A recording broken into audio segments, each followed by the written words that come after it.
We're out and about. We're up north. I don't know where. A place called Teg's Nose. We're in the middle of nowhere. And I've got two mates of mine out today. We're going to go have a blunder about, have a butcher's, see what's going on, and have a walk around. Let's go and meet. Come on, let's go over here. Let's go. Come on. Let's go. This is the furthest you're going to see me run. Right. Paddy, how are you, mate? All right. Good to see you, mate. Paddy McGuinness and Mel Downs. All right. We are going to go and have a little blunder around the area and see what falls out the sky. How about that? Let's go. How about Reggie? Reggie. How could I forget Reggie? There is Reg. Are we straight in? This is good. This is what we like. Straight in. Don't get the back of my head on. Yeah. Yeah. Everything hurts. Everything I do now. And do you know what as well? So I still box. So when I spar now, if someone does land a good shot on me, I feel it now. Yeah. Never used to feel it. I just walk through your punches, like, do you know what I mean? But now I proper feel it. My head rattled. Lens come out the side of the car. Like, what are you doing, mate? You know what I mean? He's like, oh, I reckon you was for telly, mate. It's like that. Papped. I was really proud of it. I was like, I'm papped. That's the thing now, these days, though. Everyone's doing it, aren't they? You don't even have to be a professional photographer now. I was talking to Mel about it last night. You have to be so careful now. So I'm boisterous when I go out drinking. Yeah. I have a laugh, do you know what I mean? But before long, the willycopter's out, do you know what I mean? I'm being a twat. It goes wrong, like, do you know? But you can't do that now because that's the first thing that happens, isn't it? People are like that. Exactly. It's and then everywhere. when you've got sponsors on board and all that sort of stuff, and you're making your living doing this, it's unacceptable, isn't it? Like, do you know what I mean? It's like it just goes mad. You say don't film with children and dogs, and there's me bringing Reggie. He's going to stop and do a great big poop in a minute. Do that Chameleon, where we used to do this exercise called Chameleon. Oh, and God. We're doing this thing called Fadadding, right, which is basically the helicopter hovers, they throw the boat out again, you follow the fucking thing like a dinner. It's doing 20 knots at about 20 foot, right? You sort of run out the back and you flop into the sea. Anyway, we got in, but when they'd done the check of what the sea state was, they'd done it from about 8,000 feet. So the bloke was looking out going, yeah, that's all right, lads. When we get in the fucking thing, it's fucking 20 foot wave. And I couldn't even see the other side of the fucking wave.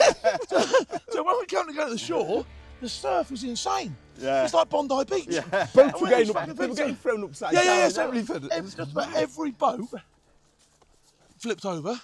Then what you've got is it's just a soup of troopers in the sea who've now just instantly gone to fucking code red and gone pop. Big fucking orange fucking bags everywhere, like, do you know what I mean? And also, at this time, the series on the beach going, oh look, there's the SAS. Yeah. Look, what are they doing? They're like fucking blokes are nearly dying out there, like, do you know what I mean? It was hilarious. And the thing is, you have to run and jump down on the boat as close to the boat as you can. And I was the last bloke out the back of this fucking helicopter. So at the time, he's going up. I'm like, and I jumped, it must have been about 60 foot up. I'm like, Jesus Christ, It's one of them where you're going and going and going, you're going, are we going to get going to hit the water soon? You lads talk about stuff like that. It's funny, innit? Because I remember when I first met Mel, you have that, I was saying about, serving in the special forces and everything else, and he was saying, oh, it's just working class lads, and telling me about the selection and how it all works, and because you in your head as a civvy, you build up this idea of what you think it is and what you think everyone is. But like you say, but it always amazes, like every one who I've met who's served, it's quite disarming how normal everyone is. Do you know what I mean? Like I don't know what I expect, like some fucking bloke to come out with, hello, nice to meet you and all that. But everyone's like, hey, all right, yeah. Like, oh, fucking hell. No, it just seems like regular blokes, these, but it's... That's what I say. The mindset of you all. 90% of the SAS are just council estate kids. From the normal council estate kids from the UK. And other countries have tried to do exactly the same, like America and that, and they just can't do it because they haven't got that Brit mentality, I think. You know what I mean? It's like you was born on council housing estates, aren't it? I think one of the key components to the regiment is the fact that everybody there's a volunteer. Nobody's ever picked, nobody's ever told you that good you've got to go, nobody's ever encouraged. You've got to stick your hand up and say, I want to do that. You know what I mean? And I've always said that selection is almost designed to let you fail, to give you an opportunity to give up. Because if you don't want to be there, the regiment don't want you there, really, do they? Do you know what I mean? And it's not like what you see on TV, all the shouting. There's no shouting. Most people do what's known as VW, that's volunteer withdrawal, because at any time you could just say, I've had enough, and you don't realise. So no one's pushing you. No, nobody's pushing you. No, not at all. But you're getting no discouragement. Totally the opposite. It's like you'll turn up at a checkpoint, it'll be miserable. The rain will be coming in horizontally. You'll be piss wet through. You'll have another 10 miles to go at least in your mind, and you'll go, do you fancy a cup of tea? The wagon's over there. Oh, your choice, donut. There is a donut. It's you. So yeah, Isn't it funny that? you get maximum opportunity to rap at every corner. Like, do you know what I mean? Yeah. You get no discouragement, but you get no encouragement as well, do you? You know, you expect a smile. You've made it well, and you just look at you like you've done nothing. You don't even know your name. They aren't bothered about you. You're just a number, aren't you, at the beginning? That's just to flush people out. Are the people who are out there at them checkpoints, are they SAS? Yeah, they're all badged. Right, They're normally all badged. Or at least have done the course. But everybody's just the same, aren't they? You get the odd big bloke, but it's human nature that, though, isn't it? You when you're doing anything, you always think, oh, they're better than me, they're better than me. Of course you can, It happens to some guys before they even get on the course. And I've always told young geezers who are wanting to do that sort of thing, speak to someone who's passed it, not someone who's failed. Because you'll get a totally different story. You know what I mean? I'll tell you how, yes, it's hard, yes, it's difficult, but it's achievable. A bloke who's failed, it'll go, fucking hell, mate, they gave me this pack, it was the same size as that house. No, it's a big house. And they broke me, mate, in half an hour. Imagine what they'll do to you, you know what I mean? It's like, and they'll put you off. They'll talk complete shit about it. And it's like, a guy on ours, like I was in my first unit was a Staffordshire regiment. We never had anybody in. In total, I was the third ever person. Somebody got in the 70s, and this officer got in. Anyway, I remember I was only early 20s then. I want to go in the SAS. I thought that's what I want to do. Yeah. And this guy came back from the course. He lasted about a week or so, and he come back as SAS said, everybody, you know, you've been on the SAS course and all the rest of it. I goes, I won't do that. I'm going to put my papers in. He goes, you can't, Mal. I goes, why is that? He goes, because you're black. I goes, what's that got to do with it? He goes, that's right, yeah. He goes, you go undercover in Ireland and you sit there, and I'm like, well, I'd stick out in an Irish bar, you know, with I haven't got ginger hair and freckles. So no kidding you, it was only about 5 years later we had this officer come back to us, and he'd been in the SAS, and he encouraged me. He goes, couple of hours, why don't you go for the SAS? Yeah. And I told him, I goes, can I say? And he just pissed himself off. He goes, obviously you couldn't go undercover like that, but there's loads of others. How long were the distance from that first geezer to the second geezer telling you that? Well, this was about 4 or 5 years difference. Oh. So I nearly didn't go, serious. Yeah. But in hindsight... It's a sliding doors moment, that. In hindsight, I might have been too young then or whatever, but... the wrong influence can just completely change your life. You know what I mean? The wrong thing said at the wrong time. That's what I mean. It's just that sliding doors moment. Someone you go that way instead of that way, and your life's totally different. Yeah. It's the thing we were talking there about meeting the lads who served and going, bloody hell, it's not what I expected. I remember once, I'm going back about probably about 16 years ago, I were at, I'd wrote this book and I were at one of these publishers' dues type thing where they all come out and what have you. And Andy McNabb were there. Right. So this was at the time of, again, it's a long time, but it was all that Bravo 2-0 and it was like, fucking, you hear this name, Andy McNabb. Yeah. And I were like, and they'd done a thing, I think Sean Bean played him on the telly or whatever. Yeah. And I remember going, fucking hell, they went, that Andy McNabb's there. I went, I've got to go and fucking meet him. I walked in and I was looking for like this 6'5" machine. I'm like, where is he? Let's go and meet Andy McNabb. And then this fucking geezer walked over. And I'm like, oh, he went, hiya. So, and he said, I went, and I almost went, never, never. No chance. Because who I've seen in my head after reading the books and everything, I was like, and then again, it's amazing, just like so disarming. Started talking to him, and it's hilarious because he's going, and it's quite a posh too, and he's going, yeah, what we did, we rappelled down this thing, I fucking went through this window, and vol-au-vents. And he's carrying on talking like that. But it was just, again, in my head, who you think it's going to be. Yeah, I think that's the beauty of the SAS and why they're the best in the world, because I think they can just adapt into any situation, but just the look, like you say, it's not what people think they're going to be. Even for the military. So we did that job in Sierra Leone, and we used the parachute regiment came and give us some backup. But they came into theatre after us. So we were out in this jungle camp in the middle of nowhere, and we're getting ready for this thing. And the parachute regiment turned up, and I remember seeing these two lads in the cookhouse, two young lads, right, talking to each other, and I sort of overheard them say to each other, one went to the other, we went, who all these old blokes kicking? You don't realise you're all slightly old. You're all sort of like probably kicking 30s. You know what I mean, or late 20s. Yeah. And these guys are 18 years old. Yeah. Who are all these old blokes then? What are they doing here? Do you know what I mean? That's the fucking squadron. And then they go, really? Yeah. What's he doing? We're all the odd shapes, you know what I mean? Yeah. It's like, what's he doing? But that's the beauty when you lads are doing anything undercover like that, because you're not sticking out, are you? No, You're not sticking out. It really surprised me that, and like I say, knowing Mel over the years and talking about different things, I'm like, fucking hell. When you look at blokes like Bonnie, remember Bonnie? I mean, Bonnie rest his soul. He's one of my mates. He's dead now, but he was a lovely bloke. But to look at him, he was so slight, wasn't he? Yeah, but so he could small, put the like house a on little his bit. back. Yeah, you know what I mean? yeah. He could put the house on his back, and he'd walk all day with it. Like, do you know what I mean? What a great guy. Do you know what I mean? Yeah. We had a laugh sometimes in the jungle and that. Some of the trips we went on, you know, because you go back to the jungle training. Yeah. And it's when you're on selection. It's a different deal. When you're on selection, you're under the sword of Damocles all the time. You can be failed. Yeah. They can just walk up to you and go, get your kit. See you later. Do you know what I mean? And you won't know. I've seen that, and you're gone. You're gone. You know. But will you not know why they've said that? No, they don't have to tell you nothing. They'll just go, get your kit, off you go, see you later. And off you go to the helipad. They've seen something, what you've done. Yeah, and it could be anything. So is it all for you to process that after and go, right, what did I do wrong there? You wouldn't know at the end, like, he's messed They'll up probably tell you something, but you'll... Yeah. Look, 9 times out of 10, when you've done something wrong, you know. And that's the self-discipline thing that David Sterling was on about. Yeah. I mean, you can kid everybody else in the room, but you can't kid yourself. Yeah, exactly. You look in the mirror at some stage and go, Phil, you're a twat. Yeah. You know what I mean? You know, don't you? Do you know what I mean? You can't bluff yourself. So, you know, you can sit on that helipad and you can go to yourself, why am I here? Well, it's probably because you had a sneaky fag. And exactly. You know what I mean? But you know. Yeah. Do you know what I mean? So people who go, I don't know why I failed.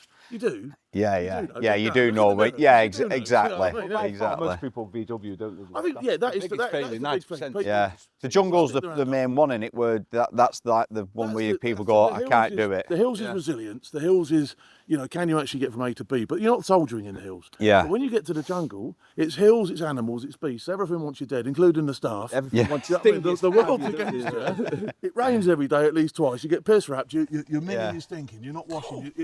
And you've got a soldier. Yeah. Do you know what I mean? But to me, the overriding factor in the trees, look at me, I'm cutting around like a god, I've got a fucking M16, I'm like, fucking hell, look at me. Check me out, I'm here, I've arrived, I'm in the army. I'm in the army. Do you know what I mean? But you stink though, into your body, you stink. But before you know it, after about a week, everybody stinks. Yeah. And then somebody say, come and visit the course. They land or from the helipad and you can smell them ages away because they smell like fresh. You mean shower gel? Yes, And you come in and I swear, when you finish, like, after a month in the trees, you go have a shower and then you're getting all the grime out of you. And because an helicopter, obviously, it only takes so many at a time. So when you come in, you might be like on the third lot going in, you're coming in, you can smell fresh people now because they've had a shower. And you go, and you stink. And then when you were there and you've had your shower, some of the lads are coming in who've been out, go and get their shower. They just landed, and I swear you can smell the stink on them coming a mile away. Even before I was in the Ex-SAS, I was like in the infantry unit. We did like close observation platoon, like watching terrorist house in Northern Ireland. And I was the newest boy, so we was just doing everything in this like bush for 10 days and nights. You couldn't leave this like little bush, so you used to have to poo. In cling film. Roll it up. And because I was a newest guy, don't think you've done it as well. Then it goes inside a black bag, inside a sandbag. Inside your top flap of your Bergen. Because I was a new lad, and I swear, it was freezing cold, somebody's done a poop, and I remember holding it in the cling film just to get a little warm. No, serious. Your armpits for 10 minutes. That's what you say. I shook his hand this morning. I got out the car. I found myself doing it with Reggie now when I find this. Isn't it funny what you do though at that time? You go, oh, that's warm. And that was a positive and negative. And then, but after 10 days, 4 men's poo. Everybody else used to go in, their pack would weigh lower, less because they've been eating and everything. My pack would be heavy, I'd be carrying 10 blokes with it. Even your piss, you have piss bowls, so you take all your piss out and everything. And it might. So you've got these honking bottles of orange ale. Everything's full. So your pack, you just got a poo bag and it's like you're stinking. Flies are following you. Your piss bottles. And you can imagine, the helicopter used to land and sometimes you have to tab about a kilometre away or 2. So you get there and they're pulling you on and you see them like nearly redgy because obviously you were stinking. But imagine this bag full of shit. Anyway, happy days, isn't it? Beautiful, lovely. That's what you The hip is in clip. And I'd gone a couple of miles off target. I'm like, what the hell? And I was expecting just landed. There's a village, and I ended up seeing a bit of a road, I'm going, right, and the green grass, I'm going to go for that. And as I'm going that way, I noticed telegraph poles along the road, so I just swung the other way, and you know, and Phil, if you've got the wind behind you, that's it. You can really a severe the wind coming behind me. All I remember seeing is like the ground, the sky, the ground, the sky. And like, God. But my mate landed in somebody's back garden. You know, one of these big rich people. They got a big garden, and he landed in there, and all the kids were coming out. Daddy, Daddy, parachute man. And he said, they saw this guy come out thinking, what the kid's on about? And there's a guy, and it's only training, but in all the camouflage, he's got weapons and everything, and he's landed in somebody's. He's called it off, but. You're always doing something, aren't you? You're always busy. Oh, you have to be training, Mel. You know me, I sit down for 5 minutes. The devil gets in there like that. Yeah, exactly. And he starts doing strange things. But you used to be dead slim, didn't you, in the regiment? We were all different. 12 stone wet through. It's funny, isn't it? Yeah. But it's like you say, it's one of them ones, like even me, you know, a totally different line of work, obviously, from what you lads have done. But everyone, I think if you've got that kind of mind, I'm the same, where when I'm not doing anything for about a week or so, I kind of think, oh, this is heaven. Thank fuck, little break. Once I start creeping up to 9 or 10 days, then I'm like, you need to do something. I need to do something, and I'm feeling like, and I start feeling a bit like shit, and it's funny like how having just something to do, focus. Yeah, exactly. It really helps me, especially in the old noggin. Like you say, it's about surrounding yourself with people who are the same mindset. Mate, you know what I mean? I said, all my kids, hang around and play with scum, and that's what you will become. Yeah. Do you know what I mean? Because if you go in the wrong circles, you'll become part of that circle, and you become a product of the people that you hang around with. Absolutely. And I think it's massively important. That I've been doing a couple of talks, like in prisons. I went to 2 prisons the other week, and one yesterday. And that just shows you, like, you're speaking to these lads, and it could have been so easy coming from the council estate, housing estate, you know, going the wrong way. Just it really was. But I was lucky because my dad, he was sort of my mentor. One, he'd kill me, and but two, I was like, you couldn't come down. But you know, but you're tempted though, aren't you? Because you see lads making money and all the rest of it. It's easy to go that easy way. 2 poor decisions can put you there. You know what I mean? Absolutely. You have a drink one night, you clout someone in a pub. That's right. That's that. Listen to this. I'm talking to the prison. I'm telling, like, I came from like the roughest council housing estate at the time and all the rest of it. And I goes, but that was back in the 60s, 70s. And then this lad goes, I'm from there. And the first lad, I goes, yeah. And I thought he was joking. He's from my estate, and he's in for manslaughter, and he's just up the road. Jesus. And again, it was what a fight. Somebody called him a name and that, and he clocked him, and he ended up killing him. So just like they're by the grace of God go high, because how many fights we've all had little scuffles. And so some people, it's like, and they've just got in with the wrong crowd, do you know what I mean? Yeah, I think you're lucky as you grow up, like you get different groups of mates and everything else, and then eventually you find you stick with your mates who are decent lads. And that's what helps you as well. Like I've got mates who I've been mates with forever. You know, my best mate from school, and they're the ones you can always rely on them. They're not angels, but they sound. You know what I mean? And they've got good heads on the shoulders. And that's what makes you then, because if you, like you say, if you knock around with wrong uns, after a while you just end up being like that. It's like if you hang about with... It's weeding them out, I think. Negative people, and they can bring you down before you know it. You always have that bloke who's... negativity. You always have that person who's miserable and moaning. You try and book him up, but before you know it, you're all like that. And it's the opposite way round. If you have got a down day and people are happy and they're full of positive attitude, they can bring you up, innit? Well, me and my mates, you know, like... if you've not heard of each other for a few years, you know, because you're on the group and what's out, and someone will just put someone, everyone all right, or should we all, even if you're organising a trip, 6 months don't line, it gets everyone talking. You know, we'll get it so, send your passports through, and it's just brilliant. And for me personally, you know, I'd be lost without my mates because of the job I do, and people know you when you're out and about and you're sort of in front at camera all the time.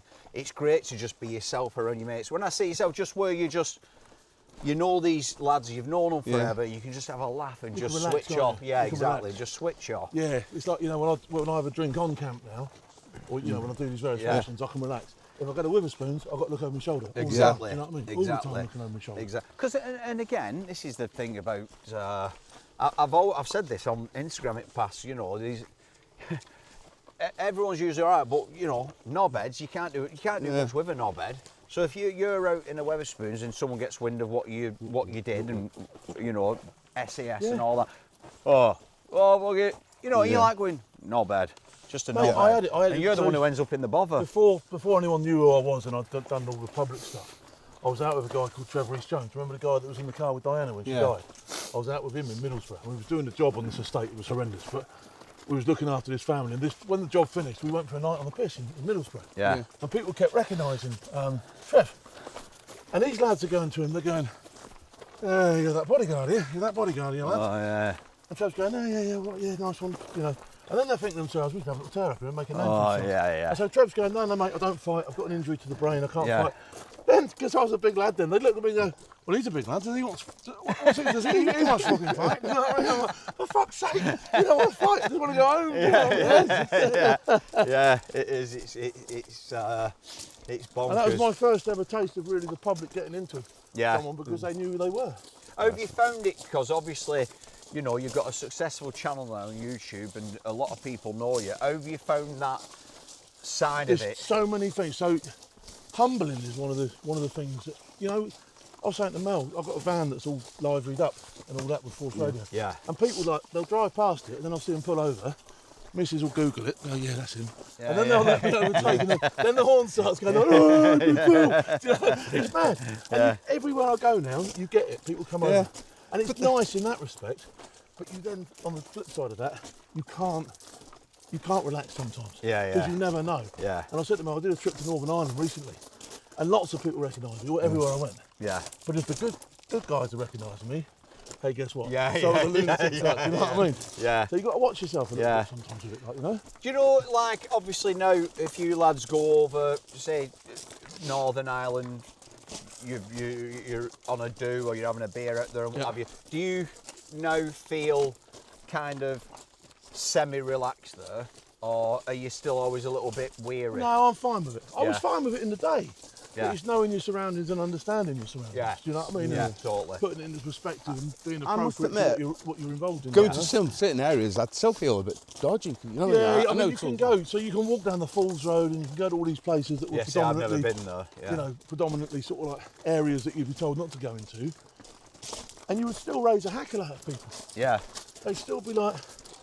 Because at the end of the day, it's like SAS. Somebody could want to have a fight with you because of just them three little words, and it's like, you know, all the troubles and that. Yeah. I've got 9 grandkids. Yeah. I've got 5 kids. You know what I mean? Yeah. They require some of my time. Do you know what I mean? The time that I didn't give them when I was cutting about with Mel and that. Do you know what I mean? So it's like, you realise, you know, for me certainly, the biggest currency for me now is time. Of course. It's time with my family and time with doing what I want to do. Do you know what I mean? And so I used to be quite aggressive when I was younger. You know, if you looked at me funny, what are you looking at? You know what I mean? Yeah. Nowadays, I don't give a shit. Yeah. I'm like, so what? I haven't got time for the people I love, let alone people that I can do shit about. Do you know what I mean? So I sort of like, my mindset's changed with age. Somebody told me like, you said you've got 4,000 weeks to life, and I'm like, I Google it, it's got more than that. There's a mad picture in it where you can get it where it shows you like little lines crossed off and it gives you like a visual representation of how long you think. Geez, actually, I worked out in weekends. If you think there's 52 weeks in a year, that's 52 weekends. You can, you know, if you did 10 years, that's only 500 weekends in 10 years. Yeah. Do you know what I mean? And if you said, right, okay, I'll get 20 years in my prime, that's a fucking 100 weekends to get lashed and have a good laugh. Do you know what I mean? That's outrageous, isn't it? I'm going to be on duty for half an hour because I fucked up. That's one way of looking at it.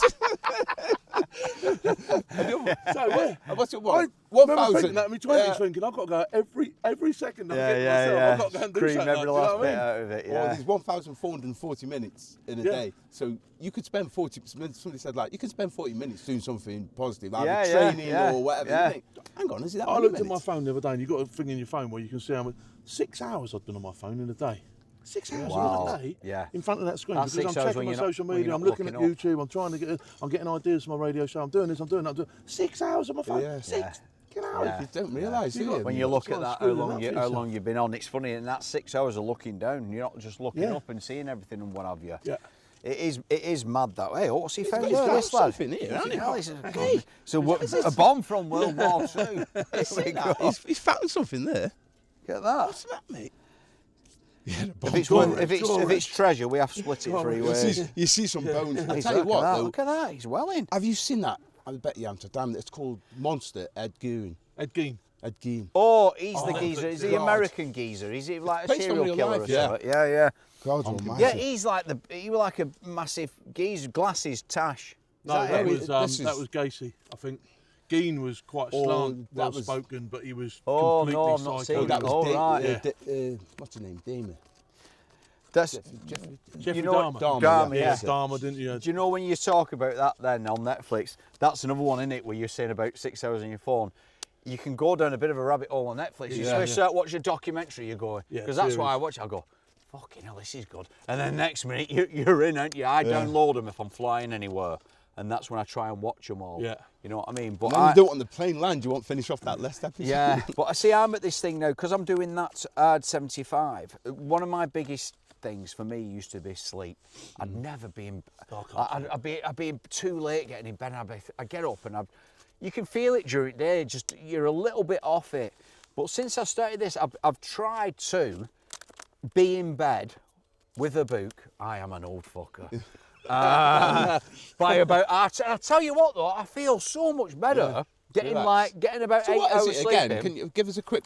Hard 75, so you train twice a day. One of them training sessions has to be outside. They've got to be 45 minutes each, minimum. Yeah. You've got to read 10 pages of a self-help or some kind of positivity book every day. You've got to take a photo of yourself with your shirt off every day.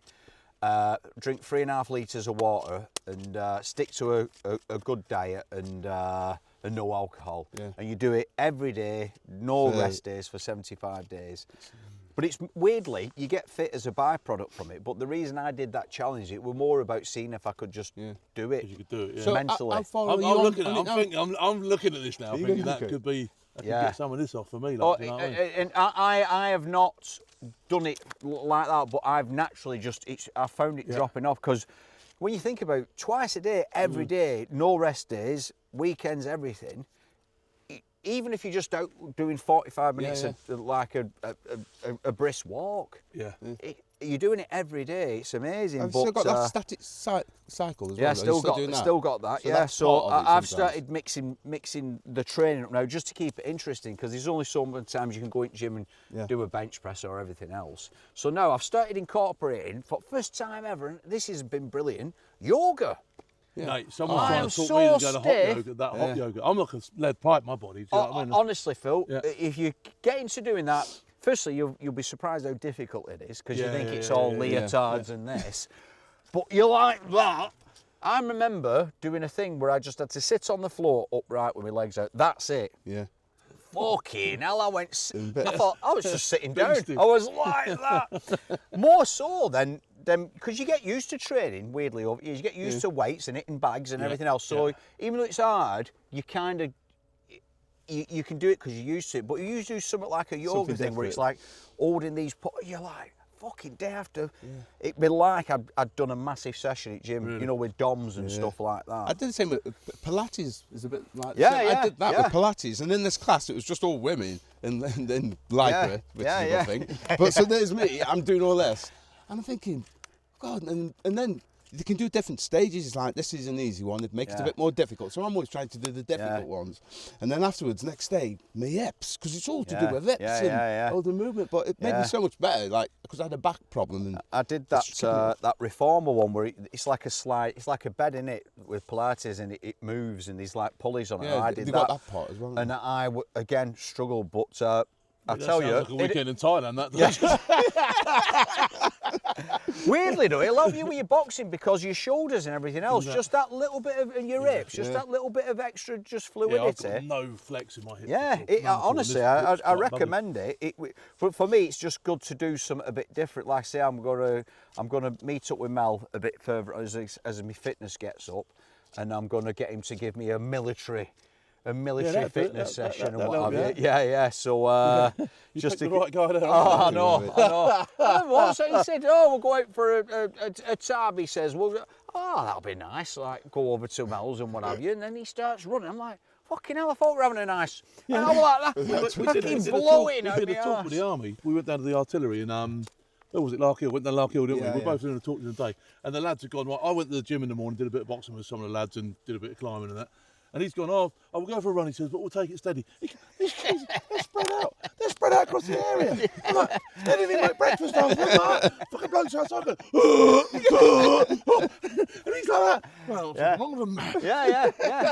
That's the thing is when you're doing it with him, you look at him, you're thinking, he doesn't seem to be fucking breaking sweat here. I'm going to blow your trumpet a little bit here. But remember that trip we did to Belize, right? Yeah. And we did this casualty evacuation thing, right? And it's down a river, and like, I'm firing manoeuvring down this thing, and I'm struggling, and I'm hanging out, and I'm firing. Someone's running, and he's doing the instruction, right? I hear this thrashing in the river. He's chest high. He's got a bloke on his shoulder, and he's running faster than I can. Yeah, it's seriously. like, He was a big insane, beast. I was bigger and fit than that. He was a beast. It's insane, isn't it? It's insane. But even though the training you do, it's like you've never dropped it. You've kept the level up. I've always trained, and it's like I feel bad if I don't train, and I always say, right, to me, next morning, no matter what, the rain, it can be pouring down, and say, right, I'm going to do this run, and I'll make sure I do it and stuff. What you can do, which I would really struggle, is if I've had a really big session on the pace, he can be up and out, where I'm like, well, I need a brekkie, come round a little bit. I'm not pulsing my eye sockets in the morning, like, you know what I mean? It's like my eyes go. For me, when you've got I'm like that. Is that still working? Like, do you know what I mean? He's off down the road. Like. If I've got an hangover, if you stay there all day, I find it just doesn't go away. Yeah. There's nothing better. You don't feel like it, but just go out running, and after 20 minutes, you do sweat it out. You get it out, don't you? I'll tell you what. The land registry, or somebody's going to come here and have a go at me, aren't they, for this? What have I dug up here? You know, what is that? It's something, isn't it? Summer, it's one of those peat men. I was going to say, he keeps coming as an hand comes out, like, oh, leave it, lads. Fucking grog, man. What is it?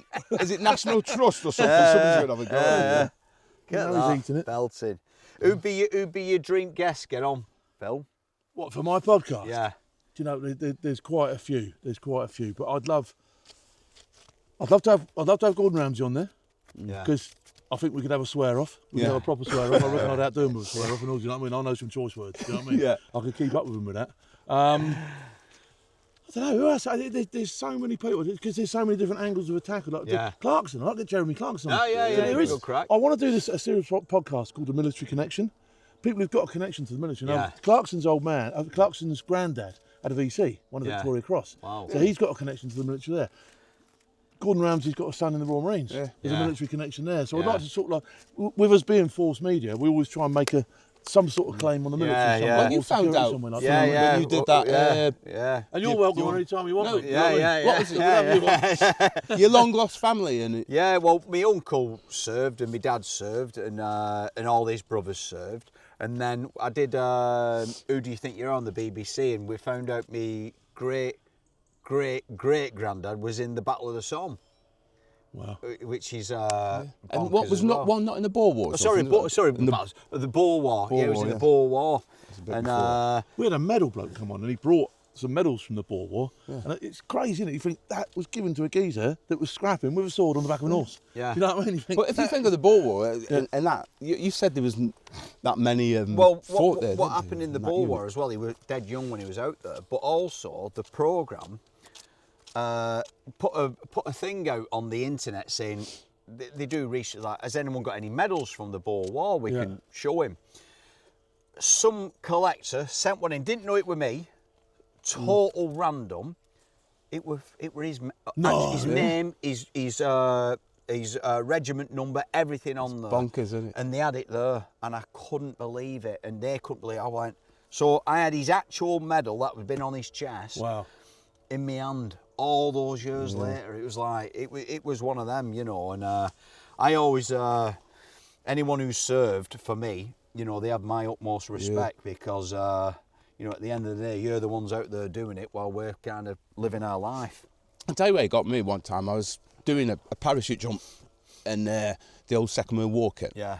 And it was on an old Dakota. Yeah. And there's one or two Dakotas, I think, in the UK. And this Dakota, it's actually flew in with Normandy at the time. Right. And you think these young lads, hey, pack it in. Yeah. These young lads, They were paratroopers. You think there was 20 odd on that? Themselves out the back of that. And that was their first operational straight into a parachute jump at night time under fire. And there would have been chaff coming up. Yeah. Well, this had all. This still had holes in it from the chaff coming. He's not getting the attention. What are you doing?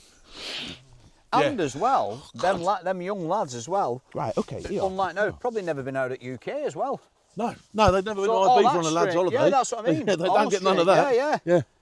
Yeah, they'd have been totally. That'd be first time, across the channel, straight into a punch up. I know. Do you know what I mean? I'll tell you what, a proper punch up. Do you know what I mean? And lots of them didn't. They left their mates there. You've always got to remember, haven't you? That's why they can't let this go. You've got to. I'm so keen to pass history down to kids. You know what I mean? I don't think it should be rewritten. I don't think people should forget about it. I think people should talk about it more. Yeah. More, without fear of being, we can't yeah. talk about that anymore. Yeah, we can talk about it. Yeah, absolutely. We've got so much to thank them for because if you think about it, especially the Second World War, if Hitler would have got, I wouldn't be here. Yeah. Would I? You know what I mean? I'll be a slave or something. That but just it's shows like you. what you said before as well, Phil, about a lot of them now, sadly, because of their age, they're dying off.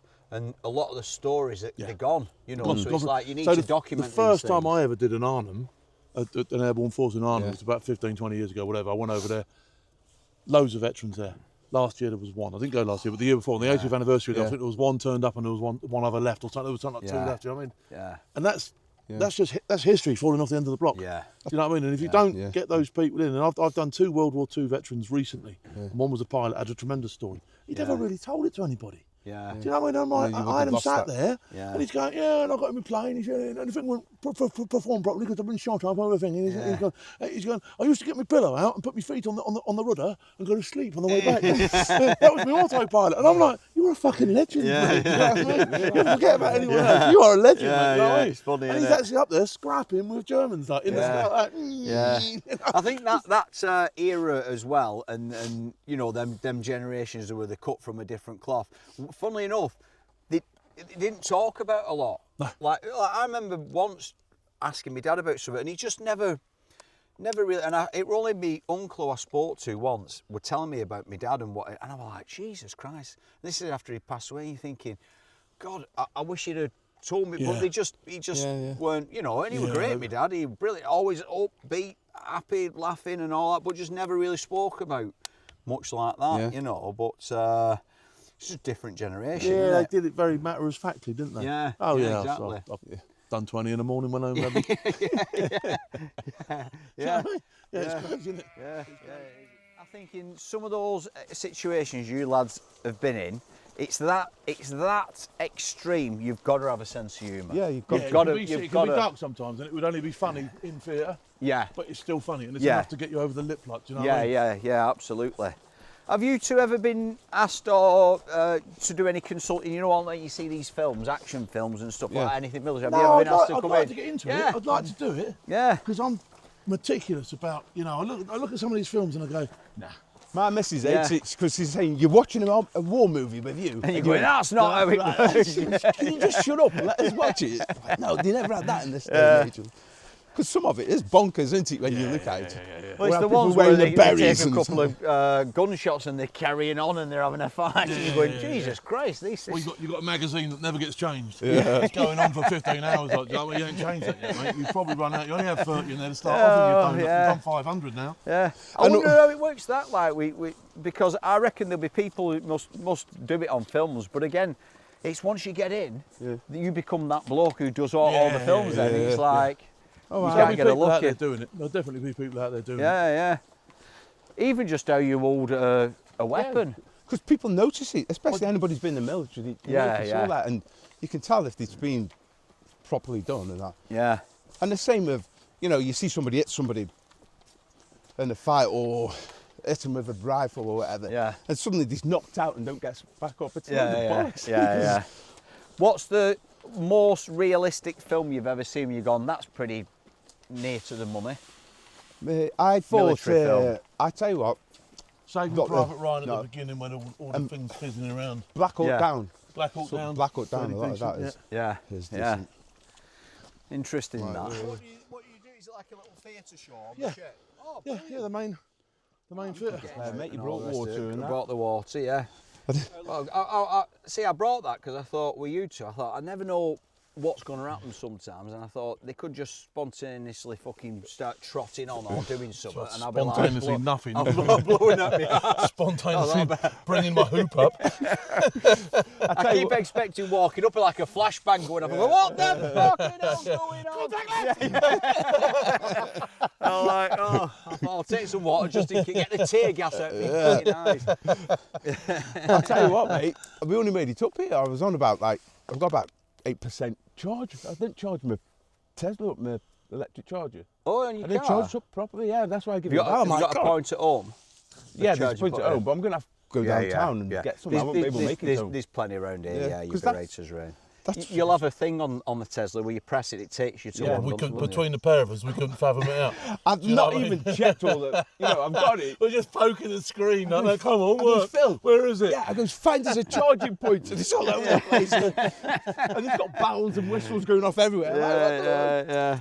Mate, I'm one of these blokes who doesn't check the manual properly. You know what I mean? I just want to get it working and that. Yeah. And then I'm like, God. It should be relatively. Yeah, it should be on that screen. As the little symbol, you press it, and yeah, it takes you straight it there. takes you to the. Yeah. But I couldn't find the Isn't right it funny one. though? You say you just get in stuff now, like even like with your sat nav now on your phone and everything else. Like I did some of it. Like literally, you used to have A to Z in your motor. Like no, it's just all there. And it is funny. It dumbs you down a bit because you do just. I just type it in, I'm like, it takes me. And I don't really think about the journey, you know what I mean? It's mad. It's mad. And that's the same like in the military. You used to write it on a sheet of paper. Do you know what I mean? You go like M3, 2 junctions, left, A34, 4 junctions, right, B6302. Do you know what I mean? You have it written out. You're looking for it like that, do you know what I mean? Give me something to do. Now I'm fucking bored when I drive. That's what I mean. You just go along there and that's that. Ding, turn left, right, all right. Yeah, we're all just become like zoned into it, don't they? A up. Yeah, you see another dog here is. He's like, here we go now. Eyeballing you, boy. And he gets his, because he's a gun dog, naturally a gun dog, he gets his paw up like that, you see him stop, and you know he's seen something. But it's like technology now, GPS gets you everywhere, so even in the military, but sometimes you still have to go to map and compass, because if things went down, and people have lost that skill, haven't they? Yeah. I think that's one of the things, like, without sounding like a fucking doomsday prepper, but when you look at the world at the minute, and you always hear these things, and there's more and more hacking done now, and systems are going down, and it happened with NHS, happened with Marks and Spencer, all these different things. I always do think to myself, like, it's probably worth just having a few little things there, just to get by, you say. Because we've come that reliance on technology now that you're screwed if it all goes down. Oh, yeah. Look at that. That's gone without incident. That not too bad. I know. Just nearly kicked off there then. Not with a blow up with a dog. But he's great. I love him. Shall we go and have a stroll up and get a coffee? Up Yeah. there? Yeah. Yeah.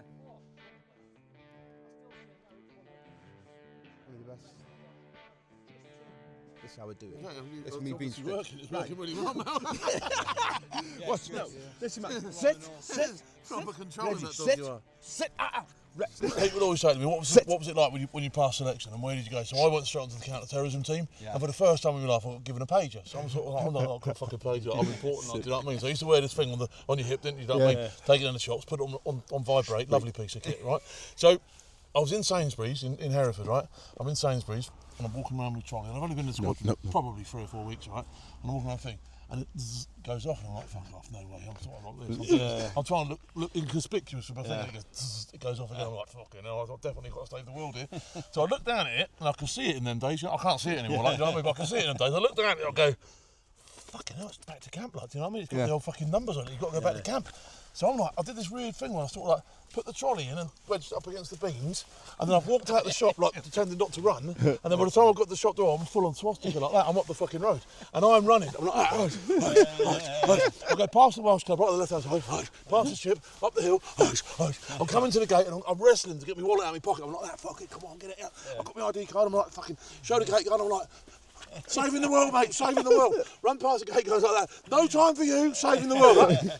Run down the bottom of the camp, past B squadron, past A squadron, up past G squadron, right? And I come running into the squadron office like that, and the sergeant major's desk down the bottom of the interest room. Stop doing his comedy, stop by his desk, and I'm here. Yeah. And he goes, yeah, I'm really glad, Phil. He says, Vicar needs a tent putting up. You swat! Stiff fingers. Yeah, I said like that, all that way, like that. Yes. I've absolutely thoroughly enjoyed it today with you, Phil. No, it's been fun. Yeah, it's been I fun. can't wait to see it. Make sure you send me a copy as well, pal. Yeah, definitely. No, it'll be good. And thanks for coming out. Hey, do you know what I mean? A pleasure. You No, know it's that. been a good laugh. Nice one, As pal. always, you know that, pal. You know that. Let's get can you do a... Can I just put this out there as well? I've come out today, doing a little bit of filming with Phil and Mel. I've just picked up the tab in there for the coffees and the sandwiches. Hey, I'm the guest. Fucking outrageous. I'm doing a bit of something with Marines, I think. Right. See you later.